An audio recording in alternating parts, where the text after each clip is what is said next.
Isang mapagpalang gabi mga idol. Ang encouraging word natin ngayong gabi ay never give up. Alam mo minsan, sa sobrang dami ng ating pinagdaraanan, walang katapusang problema. Ang hirap bumangon, lalo na't alam natin na lahat ng pinaghirapan natin ay nawala ng isang iglap.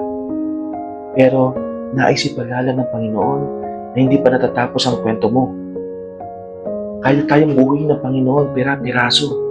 Kaya nga, sabi ng Panginoon sa Psalms chapter 34 verse 18, "The Lord is close to the brokenhearted and save those who are crushed in spirit."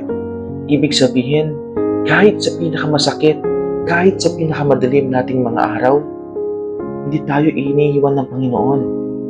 So rise up, hindi dahil madali, hindi dahil may Diyos na patuloy na nanatili. Kung ano man kinuha ng bagyo, the Lord will restore it with more, with better, and with more meaningful blessing.